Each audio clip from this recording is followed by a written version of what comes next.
This damn tire iron. That thing had more screen time than Jugs. Hi. Welcome back to Beauty and B Movies with me, Pale Kale. Today I'm going to be reviewing 2009's slasher film Sorority Row. It's a kind of sorta maybe remake to the 1980s original, The House on Sorority Row. I decided to do this one instead of The House on Sorority Row because I actually kind of preferred the remake, shockingly enough. I know that that's jail in the horror community, but I kind of like the remake a little bit more. It was a little more campy, it's a little more fun, a little more creative kills, so that's my prerogative, I guess. So we are doing the remake, which I would say arguably is a B movie. I know that the budget is a little bit higher for this than my typical movie that I'm trying to review, but I still think as far as like camp factor goes, the genre, it being a slasher, lots of boobs, butts, booze, and betrayal, I'm gonna call it a B movie. So if you want to see me achieve this makeup look using the Colourpop Stranger Things palette, look at how beautiful. Wow, isn't she lovely? If you would like to see me achieve this makeup look using the Colourpop Stranger Things palette and go on and on about all of my little ideas about the 2009 slasher Sorority Row, keep on watching.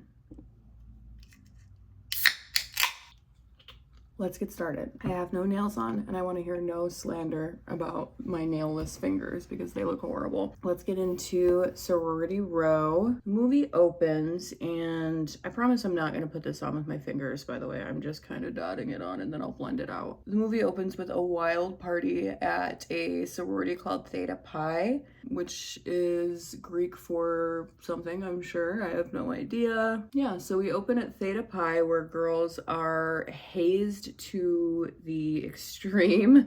If this is still something that goes on in Greek life, that's pretty crazy because I was kind of baffled by this scene.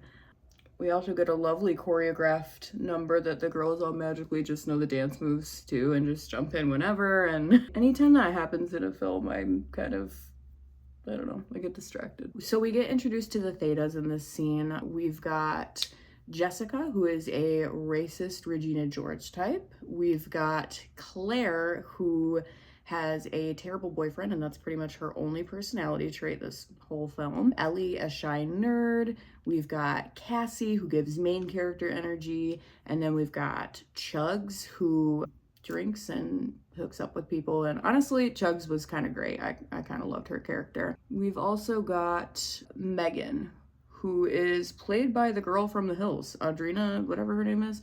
So for this time period, I feel like that's kind of a star-studded cast. We've got the girl from The Hills. Ellie is played by Bruce Willis's daughter, or one of Bruce Willis's daughters. We also have Carrie Fisher in this movie, who we haven't met yet, but she is great. She's pretty much like the only redeemable character, kind of, or the only character I was really rooting for, to be honest. Anyway, so we kind of get introduced to the sisters at this part, and we kind of figure out the plot of the film. It starts to unravel a little bit, and everything gets kicked off with a prank that the girls decide to play on Chugs' brother, Garrett, who is dating Megan. Are you following me? There's a lot of names. Megan is the gal from The Hills. She is dating Chugs' brother. And apparently he cheated on her. So they have decided to play a prank on him where basically Megan and Garrett are, you know, necking, making out, doing all the stuff. And then Garrett realizes that Megan seems to be unconscious. Really, she's fine, but to his knowledge, he believes her to be dead pretty much immediately. And this is because he thinks that he roofied her, which is so many levels of problematic. Why he was roofing a girl that he was already dating, I don't know. We kind of get the feel that Megan and Jessica have a little bit of a rivalry as well. Jessica is that racist Regina George type who is just abhorrent. She's a horrible person, but her character does have a lot of comedic relief, so I was very relieved to have her in the film. Garrett is convinced that Megan is dead. He kind of runs into the room with the rest of the Thetas, her sisters, and instead of just calling the police, they convince him, hey, we should go dump her corpse in this mine shaft.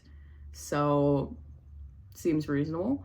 we obviously at this point, you know, it's still part of the prank. The girls are just really trying to, like, I guess, teach Garrett a lesson to not cheat on her by making him think that he murdered her. I don't know. It's a little intense, in my opinion, but they all drive out to this, like, abandoned mine shaft. Megan's still pretending to be dead at this point.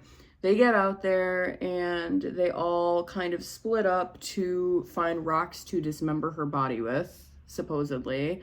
And Megan gets the whole scene set up. She puts her little Altel phone up, you know, she's got the video going just so they can kind of show Garrett getting got. Well, unfortunately, Garrett is not the one that gets got. It's Megan. She gets stabbed brutally with a tire iron by Garrett. I'm not trying to laugh. That sucks. Like, she dies a very brutal death, but it was a lot in the first little bit of the film. Oh, that looks so much better. My skin looks so much more better. Megan dies a very brutal death. She basically, I don't know, asphyxiates on her own blood, I'm guessing. I have no idea. She gets stabbed and dies. And the normal thing I think that we would probably all do in this moment is be like, oh, we got to call the police and let them know, you know, that we screwed up. This has gone too far. That's not what the girls decide to do. The girls decide it's better for them, it's a little more convenient if they just dump her body in a mine shaft. So that's what they do. They decide to just dump her body down the mine shaft, and they all agree that it's their little secret, which is so horrible. It's so horrible, especially because they're part of a sorority and you're supposed to be sisters or whatever. I think Jessica even includes the tenets of sisterhood. It's like, it sounds like something a corporation says to, like, tell you, like, these are the traits we want all of our employees to have. And it's like trust, honor. It's just like keywords. And it sounds really hokey, but Jessica throws it into this part. Respect, honor, secrecy, and solidarity. Yeah, they use that, their tenets of sisterhood, as the reasons why they should not call the police or try to save their friend's life or do anything morally upstanding at all. At this part, they just decide that they're gonna throw her down the mine shaft and wash their hands off and go back to the rager party that they were having such a killer time at.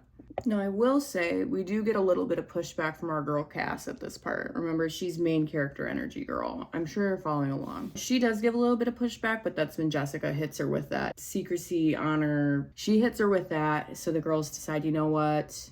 We're gonna, just so Cassidy won't tell on us, we're gonna wrap Megan's corpse up in Cassidy's jacket so that if Cassidy decides to call the police, she's implicated immediately. So great sisters. They sound like incredible people. And this is kind of the start to this movie, kind of sets up the whole plot for us in the first couple of minutes. So we jump to 8 months later, and we are at graduation day for the Thetas.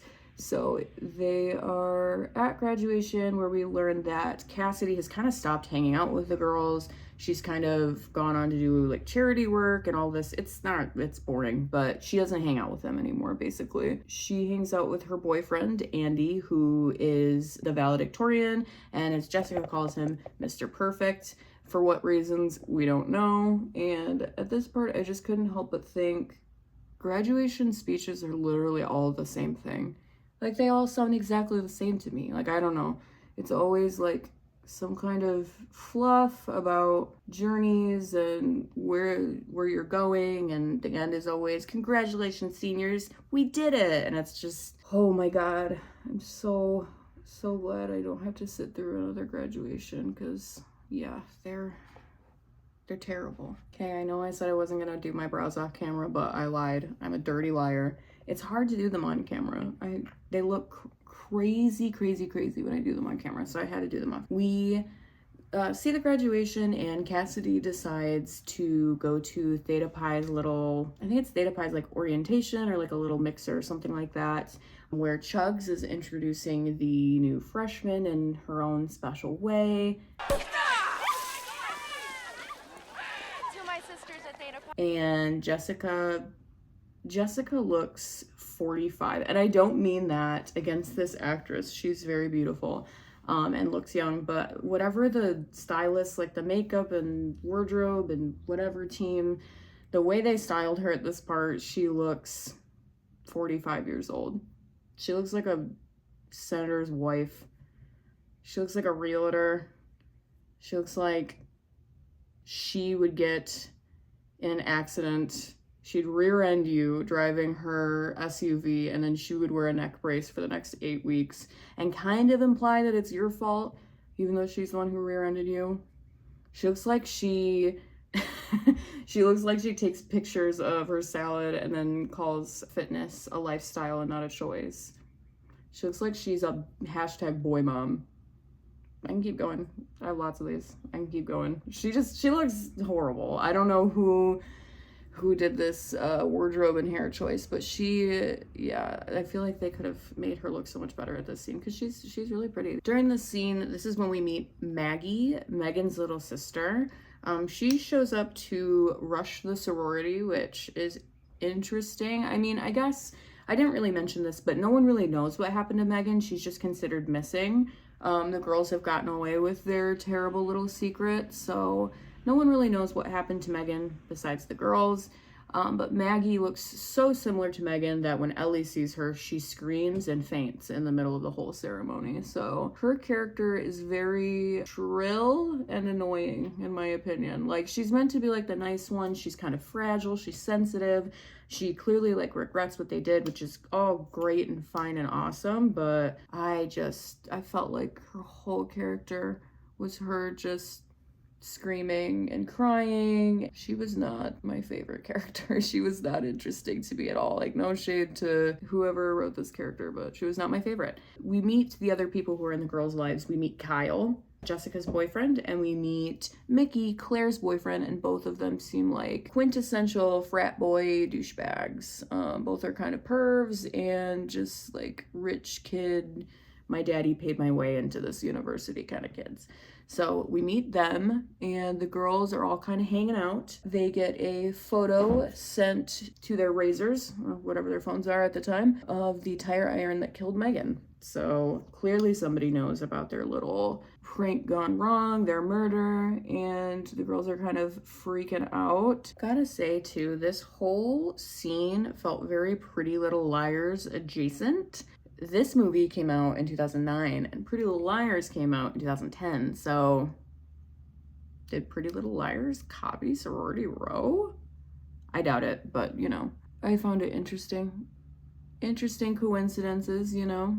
Weird little thing that I noticed. We also get introduced to Mrs. Crenshaw, played by the amazing Carrie Fisher, who we can insert here. She is the house mother for the girls. She's really, like, the only adult we see in this movie, I think, besides... I mean, I guess they're adults, but they don't act like kids. They act like kids. She's lovely. She gives the girls the house for the night, basically. It is like, you could do whatever you want, you know, throw a huge rager, which they do. And she gives them each a little, like, charm bracelet to remember their sisters by or whatever. Jessica just totally trashes on it, hates the bracelet, and then Carrie Fisher leaves and the girls kind of start setting up for the party. So in the meantime, while the girls are all getting set up for the party, Chugs decides to go hit up her psychiatrist, Dr. something, I don't remember, Rosenberg. It's, yeah, very doctory name. Doc Rosenberg. She shows up and decides that she's going to trade sex for drugs, so super ethical. Seems like it's something they do all the time, because when she shows up, Doc Rosenberg is already handcuffed to the bed from his last patient, so wow, he seems like a great person. Chugs goes to the bathroom to freshen up, kind of take a look-see and see what other pills he has in his cabinet, and meanwhile, Doc Rosenberg gets murdered by the same tire iron that killed Megan.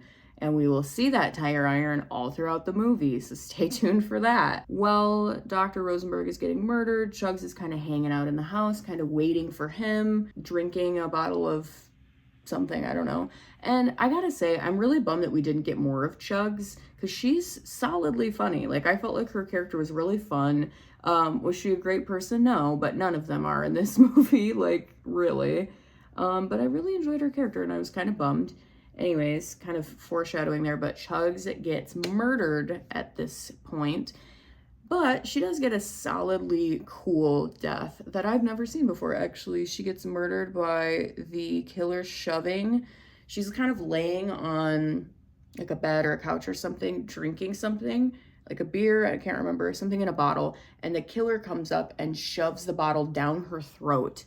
And it's not as gory as you would think. So if you're super into gore, you might be a little disappointed by this death scene because we don't really get a lot of blood and craziness. I thought it was a pretty inventive kill. I was into it. I thought it was unique. I was bummed that it was Chugs though, because I really liked her character. I found it fitting for her name, you know, Chugs, that's cute, but was kind of a bummer that she died so early. So we get a lot of filler scenes in here. I'm just gonna skip over those because they're really not important. So we get to the party back at the sorority, and it's clear that Mickey and Claire have broken up, I guess, randomly out of nowhere. But it's probably for the best because Mickey is a horrible person and super pervy and weird and gross, and he's pretty much the worst. Bye, Mickey. No one will miss you when you're gone. He does try to hit on Ellie, to which she tells him she'll kill him. So kind of a dark moment for her character, a little bit of a departure. And then his response we can just put in here. If you touch me again, I'll fucking kill you. Okay, we'll talk later. Okay, Mickey. Weird response. Something else I noticed here, there's a lot of scenes focused around the girls putting on makeup. I noticed that a lot in this movie, and it could just be me. Obviously, I'm gonna notice something like that with my interests. I don't know. I felt like it was really interesting. Like maybe it's like the mask they're putting on for the world. Maybe they're masking the truth that they know what happened to Megan. Could also have just been product placement. That's probably more likely, and I'm maybe reading into it more than I should. But that's kind of, I don't know. It's just something interesting that I noticed. As you probably guessed, the next person to die is Mickey. He gets got. So the killer shows up and stabs Mickey through the wall with that damn tire iron again. I get the symbolism of it being the tire iron and like it killed Megan, so now it's killing all of them. I understand why. I just got so bored with the tire iron. And actually, thinking back now, like really not everybody gets killed with it. Like Chugs gets the bottle to the throat. And we'll see other things too, but I think it was just like boring. But anyway, all this to say, bye Mickey, he's dead. The girls shortly after find Mickey's dead body, and Jessica has a super campy response that we could add right in here. It's Mickey. I would know those ugly ass shoes anywhere. They still don't know about Chugs, by the way. They just think that, like, oh, Chugs is late to the party and she'll be here soon. Which, for her character, does that make sense? Chugs, you would think she would be, like, the life of the party. I don't know. So, Chugs is not there yet. The girls find Mickey's dead body. Claire has pretty much no reaction. Like, I know they broke up, but they broke up, I don't know, like 45 minutes before this, maybe. And Claire's just like, oh, no. That sucks, man. Gee whiz. He's dead. Like, it's just like no response at all. While this is all going down, the girls get a text of Megan's little murder video sent to their Motorola's with a threat saying that the police are gonna get told if the girls don't come clean about what they did. So again, it's feeling very Pretty Little Liars. I don't know. I was reminded of that show for sure while watching this. So the girls decide they are going to go out to the mine shaft to see if Megan's corpse is still rotting there. And on the way they run into Maggie, Megan's little sister, and she seems real sweet. With you later. You might want to deal with that hair first because it looks like shit. At the mine shaft, the girls run into Garrett, who has slit his wrists. He's been doing real rough since the whole thing happened with Megan, understandably so. You know, it is kind of 100%, well, it's not 100% his fault, but he is the one who technically murdered her. I mean, they all agreed to cover it up, which is, you know, real slim shady. But he is the one who actually, like, murdered her. So he's the one who would have gone to jail for this, for sure. He is feeling some type of way. He slit his wrists, and he's kind of, like, insinuating that he's gonna hurt the girls. And Jessica just freaking runs him over with her soccer mom SUV. I don't know if that's the type of car it is, but that's what I'm imagining in my head, that she would drive a soccer mom SUV. Maybe it's an Escalade. I don't remember. She just runs him right over. I didn't feel super bad for him just because, you know, he murdered somebody. So, like, it's sad that he was, you know, going through it, I guess, but he also murdered someone. The girls were kind of convinced that Garrett was the killer, which is why when they run into him, they're super on the defensive, and Jessica, you know, is Jessica. So the girls were kind of convinced that Garrett was the murderer, but then they find his phone at the mine shaft, and it looks like he got the same text that they all got. So y'all fucked up. Garrett's not the murderer. So the girls now have to double check the mine shaft to see if Megan's body is still there, because their conclusion they're jumping to is that Megan must be doing this, even though Megan was super dead. Sounds reasonable. So Cassidy is the one who's elected to kind of go down into the mine shaft, and they do not find Megan's body there. She's gone, but they do find a very cryptic message for the girls, and we can insert that here. So that's not good. Like how you can see Fig in the background if you, yep, he's just, oh wow, Fig wants to be part of the video. So we go back to the party, and Claire decides to go by herself to turn off the hot tub, but she brings with her a flare gun that Jessica just had in her car. Which honestly, like, if you watch the movie and you kind of, it makes sense. So she brings the flare gun with her. What could possibly go wrong? Death by flare gun and bubbles. It's kind of iconic, honestly. I don't know if we can insert a clip here, but if we can, we will, because it was a cool death scene for sure. It was very, this is another one that was kind of inventive. Didn't use the tire iron, thank God. Actually, I think the tire iron does make an appearance somewhere in this scene, but that's not how Claire dies. Flare gun and bubble death. We love to see it. Well, not we love to see it. That sounds morbid, but I was happy to see something that was a little bit different, honestly. Because when you watch as many horror movies as I do, you get kind of desensitized to the kills, and it's fun to see something new. This is a side note, but look at how pretty this eye is. I might even use this little like light green color. I know it's weird that I'm blending with my hand, but for glitters, it's actually much better to blend with a fingertip. Yeah, the fingertip kind of heats up the product and dispenses it a little bit better. It gives you more impact. Like, look at that. That looks beautiful. Look at that as my hand is blocking my face. That looks beautiful. Just a little green in there. Pretty. While this is all going down with Claire and she's getting murdered and all the bubbles and all the madness, the girls get a text from Chugs telling them that she won't be coming to the party because she's dead. And that's gonna use up like all of her minutes. Oh, look at the baby. Oh, he's gonna get in the shot. Oh, okay. Yep. Thanks, Fig. There was nowhere else to walk. There's a lot of little filler here. The main thing that happens in this scene, not me using this tiny little pencil on camera. That's so embarrassing. Yes, I'm using it to the nub. We reduce, reuse, recycle around here. Mrs. Crenshaw comes back and is a straight up badass, which I would expect nothing less from the lovely and talented Carrie Fisher, RIP. She comes back with a shotgun and tries to get the killer because she's a badass bitch. But unfortunately, as we all know, badass bitches don't always live. She does get murdered, which I was so bummed about because her character is really the only like redeemable character. I was bummed. I wanted her to live. I knew she wasn't going to, but I wanted her to. So it was a little bit of a maximum bummer, dude. In the midst of all of this like panic happening and all the madness, Ellie is hiding, which that'd be me, honestly. I would be hiding, or I would just run. I don't know why none of the girls just run and leave the house. At this point, just tell the police, because like it's either that or die. Like, I don't know. But now that they know that Chugs is dead and they have found Claire, believe me, there's a really cool shot of Claire's death. I don't know if we can show it again, but you know, cool shot of her death. The girls are kind of panicked.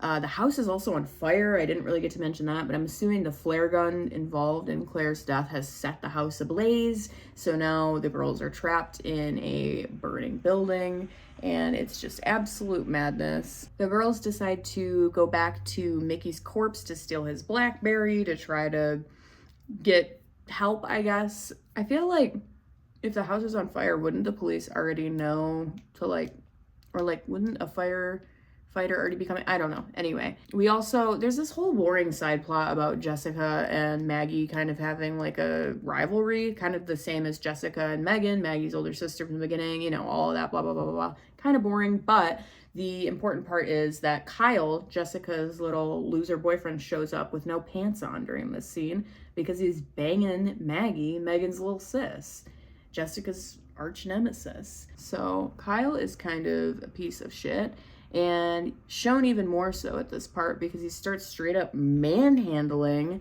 Jessica and then Cassidy as well, because he is afraid of the secret getting out, because I guess Jessica told him. This is also another part of the movie, but apparently each one of the girls confided in somebody and told the secret to someone, except for Cassidy. She's the only one that has not shared her, you know, part in Megan's death. She's the only one who hasn't told anybody.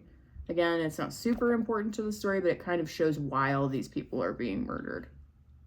Something else that I loved at this part, after Kyle's kind of manhandling the girls, he gets beamed with a fire extinguisher. Hell yeah. I was super into that because, you know, he's manhandling the girls. Can't you read? He's acting like a real Kyle. And no offense to you if that's your name. It's just Kyle as a name, I think we all can agree as a whole, has gotten a lot of negative connotations in recent years. I don't know, it kind of gives the energy of like he's gonna have a Monster energy drink decal on the back of his car, like that kind of vibe. I know the whole drywall punching thing, yeah, I don't know. He was just given real Kyle energy. They named him appropriately for this character. Sorry if your name's Kyle. The girls are kind of hiding in the bathroom. It's just Jessica and Cassidy now, because remember, Ellie's hiding and then everybody else is dead already. So it's just Jessica, the bitch, and Cassidy, the main character, hiding in the bathroom. We also do still have Maggie alive as well. I don't remember where Maggie was at this time. Not important. But the two girls are hiding in the bathroom and they find Megan's corpse in the shower. Jessica has a super normal and appropriate response, of course, because it's Jessica. She looks terrible. We get a sort of like mock The Shining moment at this point. Kyle's kind of trying to like hack the door down with an axe, and I don't know if they were trying to do that, but it felt like it. Luckily, that axe goes straight through his head a moment later, courtesy of Cassidy's boyfriend, valedictorian Andy, who we should probably put here, because I have not mentioned him for a while, because Andy's been kind of MIA, to be honest. Andy is there, the girls are saved, so they think, but plot twist. Mr. Perfect is not so perfect. If you haven't guessed already, Andy is the murderer that has been sending them all these texts. The reveal of him being the murderer was super underwhelming, I have to say. Oh my God. What? You? No, it's okay. This is okay. They kind of reveal him as the killer, and Cassidy's response is just like, why? I don't know if the actresses were like told to kind of downplay their reactions, maybe. I don't know if this was like a directorial choice or what the deal was, but they don't have a ton of reaction to crazy things in this film. They just are kind of like, oh no. So Andy's revealed as the murderer. I have got to blend out this contour because I'm nearing the home stretch and I'm so behind where I need to be. So I'm just gonna quick do a little bit of blending because I'm really behind. Side note too, this is that Rare Beauty liquid contour. This is really nice. I'm not even like a Rare Beauty stan, but I do really like this contour. It's not super warm toned. It's very cool toned. It's very like true contour colors in my opinion. And that's the issue I always had with the bronzer stick, is it's so orange and so warm, but I think, I guess that makes sense. Bronzer is supposed to be warm. Contour in general, I should say, tends to run quite warm on me, but this one does not. It looks really nice. So Andy is revealed as the killer. Again, like I said, it was very lackluster and underwhelming, but he basically says that he killed everyone because they're horrible people, which, true, they are all terrible people, so that is very fair to say, but you still can't murder people, Andy. Like, don't think that was in his graduation speech. I hope not. He basically reveals that he killed everyone because they were horrible and he wants Cassidy all to himself. So that seems like a really well-adjusted individual. Interesting thing about this part is Jessica's reaction. She's immediately does what I would think is kind of the smart thing and tries to rationalize like, oh, you know what? We don't have to tell anybody. We'll keep this our secret. She just kind of starts, you know, going on and on, kind of like how I am right now. And she gets stabbed through the mouth with the, of course, the tire iron. Of course it is. Why wouldn't it be? She gets stabbed right through the mouth. Kind of a cool death, I have to say. Again, not a lot of build up to it though. It just kind of happens and boom, she's dead. Kind of like Mel from Sleepaway Camp. Do we remember Mel? He gets murdered and it's like 2 seconds and then done. Same thing with Jessica. She's murdered. It's over. Bye. So I have a lash on now. Essentially, we get revealed Andy is the killer. We can insert some stuff about him trying to justify how terrible of a person he also is in this part. Crenshaw, Jessica told Kyle. And I'm sure Claire told Mickey. No, and even if she didn't, that guy really was a dick. And again, Cassidy doesn't seem that affected. This is the person that you've been dating for, I don't know how long. I don't know how long they've been dating. It isn't revealed, but they've been dating for a while. They seem very close. There were a few scenes with them in it. I didn't go over them because they're really not interesting or important at all. Andy only knows, by the way, because Ellie had told him. For some reason, she told Cassidy's boyfriend. Make it make sense. I don't know. Cassidy, again, like I had said earlier, is the only one who hadn't told anyone the story of them killing Megan. Chugs had apparently told her super ethical doctor. Claire had told douchebag Mickey. Jessica had told her boyfriend as well. Ellie told Mr. Valedictorian murderer guy. They all snitched, basically. And I guess Mrs. Crenshaw dies because she was there and overheard. I don't really know. Hey, I don't know. I'm just a girl reviewing a movie that is not that good. I feel like this whole part could have been done better. I really didn't see Andy being the killer. Like, I thought, oh, this is a good plot twist. Though, I will say, I feel like I have seen this movie before, like a long time ago, a while ago, because it felt familiar, but I did forget that he was the killer. Anyway, regardless, not that important. But I feel like they could have done this so much better. There just wasn't any buildup. It was just like, oh yeah, I'm the killer. And there was no reaction, really. I don't know. It was a very lackluster climax, I felt like, to a movie that I thought was, you know, had a good plot. I mean, the acting wasn't, like, amazing, but there was a lot of camp and a lot of funny scenes, so I don't know. Anyway, I'll save that for the wrap-up. So Cassidy kind of has no reaction, but she does think very quickly on her feet, which I do give her credit for, very final girl energy. She tries to make him think, you know what? I'm cool with this. Yeah, let's go kill Ellie, who's the like last one that knows about them killing Megan, essentially. They decide, yeah, let's go team up and kill Ellie. Andy and Cassidy decide to split up and go, whoever finds Ellie first is gonna kill her, I guess. She's trying to make him think that she's on his side so that she can grab Ellie and split and get the hell out of there because the building's coming down. It's burning. Like, it's coming down. It's serious.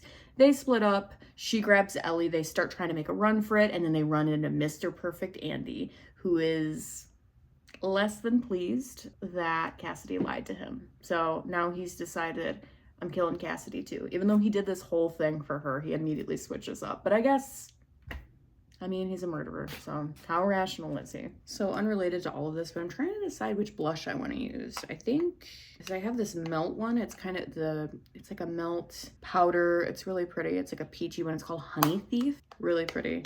And I also have the Sigma Corda Rosa. So I don't know what I want to do. I think I'm going to do the melt one.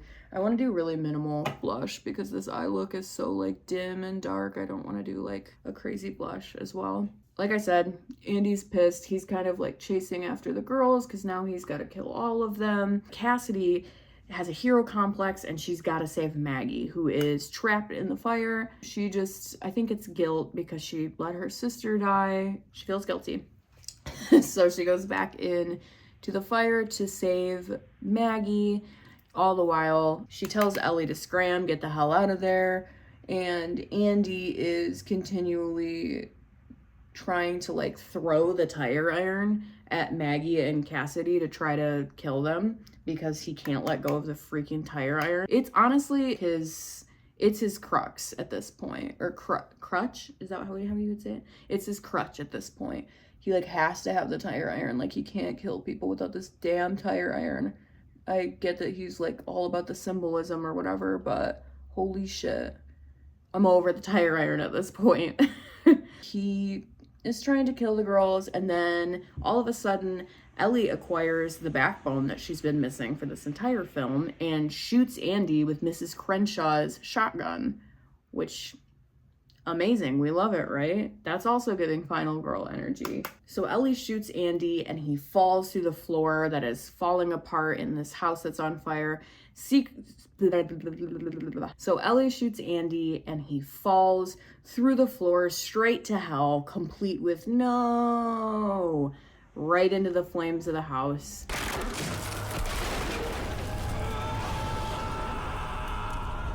Well, this movie seems to love symbolism because at the same time, Cassidy, who has fallen through the floor, she's kind of like holding on for dear life. She is saved by the links on the charm bracelet that Mrs. Crenshaw gave the girls earlier in the film. Remember? I said it would come back.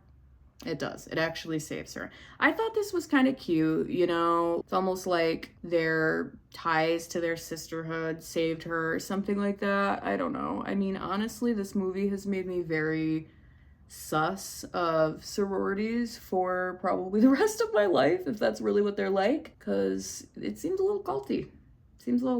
She is saved by the links on her bracelet because symbolism is symbolizing in this film. Ellie kind of pulls her up through the floor. She saves Maggie as well, and the three of them leave while this really, really cheesy mid-2000s song plays in the background and the house goes up in flames. You trust me, you discuss me, try to shove me in your daddy's money, but I'm better on my own.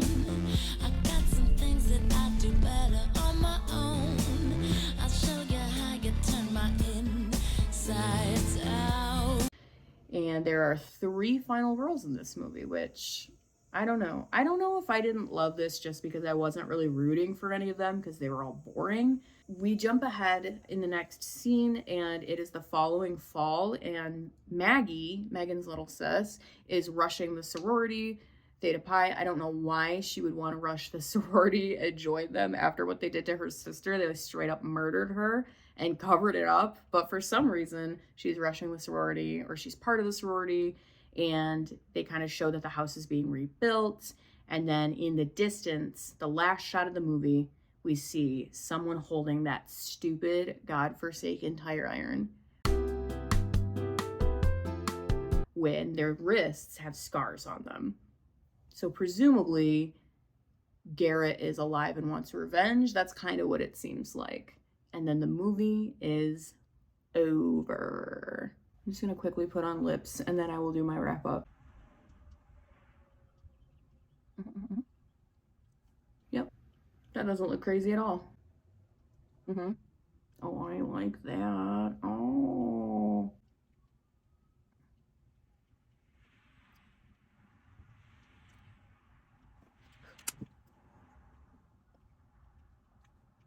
Okay, I know what you're thinking. Why did you even hit play? I don't know.